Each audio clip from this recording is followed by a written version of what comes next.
ফের বিধানসভায় উত্তরবঙ্গকে আলাদা করার দাবি তুললেন বিজেপির বিধায়ক শিখা চট্টোপাধ্যায়।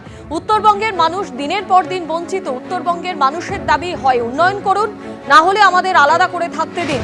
উত্তরবঙ্গের মানুষ চান আলাদা হোক উত্তরবঙ্গ, দাবি ডাবগ্রাম ফুলবাড়ির বিজেপি বিধায়কের।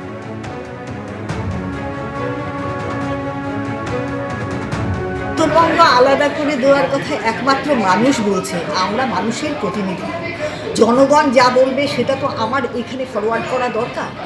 মানুষ বারবার বলছে আমাদের এখানে নদী ভেঙে যাচ্ছে, তার কোনো ভাঙনের কোনো জায়গা নেই, কোনো কর্মসংস্থান নেই। এখানে চা বাগানগুলো 30% কেটে অন্যভাবে ব্যবস্থা করে দেওয়া হচ্ছে, ওনারা আগে পর্যটন করবেন, ওরা বিক্রি করে দেওয়া হবে। বা যদি কাজ না করতে পারে উত্তরবঙ্গকে আলাদা করে দিই, এটা কেন্দ্রীয় শাসন হোক বা অন্য কিছু হোক, যেভাবে গোয়া টোয়া চলছে সেভাবে চলবে। আমাদের উন্নয়নটা হোক, আমরা উন্নয়ন চাইছি। মানুষের কথা আমি ওখানে তুলে ধরেছি, এটা তো আমার কর্তব্য, আমি বাধ্য তাদের কথা তুলে ধরি। বিজেপি বিধায়ক হিরণ চট্টোপাধ্যায়ের বিরুদ্ধে জমা পড়ল স্বাধিকার ভঙ্গের নোটিশ। অর্থের বিনিময়ে রাজ্য পুরস্কার পায় বলে গতকাল বিধানসভায় মন্তব্য করেছিলেন হিরণ।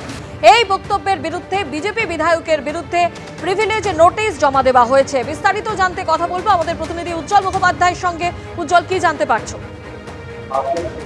দেখো, যেটা জানা যাচ্ছে সেটা হচ্ছে আজকে অধ্যক্ষ তিনি দ্বিতীয়ার্থে বলেন যে হিরণ চট্টোপাধ্যায় বিজেপির বিধায়ক, তিনি কিছু মন্তব্য করেছেন গতকাল তার বক্তব্যের সময়, এবং মূলত যে মন্তব্যটা তিনি করেছেন, যাকে নিয়ে গতকাল থেকে কিছুটা বিতর্ক তৈরি হয়েছে, তা হচ্ছে যে এই স্কচ সংস্থা থেকে রাজ্য সরকার পরপর যে পুরস্কারগুলো পাচ্ছেন সেটা টাকার বিনিময়ে পাচ্ছেন, অর্থের বিনিময়ে পাচ্ছে। এবং সেই পরিপ্রেক্ষিতে তিনি একটি নোট দেখান, যেখানে দেখা যাচ্ছে যে 11 লক্ষেরও বেশি টাকা সংস্থাকে দিয়েছে সরকার। এই নথি দেখিয়ে তিনি অভিযোগ করেন যে অর্থের বিনিময়ে এই ধরনের পুরস্কার পাচ্ছে রাজ্য সরকার।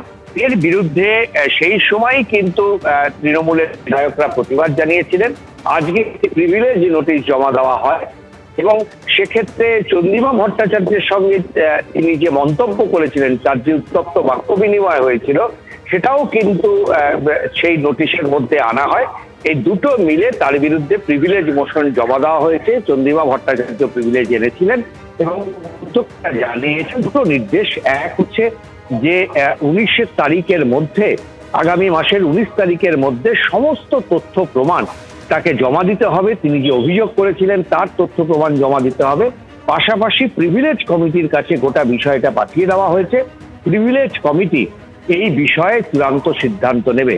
এই বিষয়ে হিরেন চট্টোপাধ্যায়ের যেটা বক্তব্য, তিনি বলেছেন যে তিনি শুনেছেন এবং এই ব্যাপারে তিনি সমস্ত কাগজপত্র তার কাছে আছে, নির্দিষ্ট সময় তিনি সমস্ত নথি কমিটির কাছে জমা দেবেন। ধন্যবাদ উজ্জ্বল।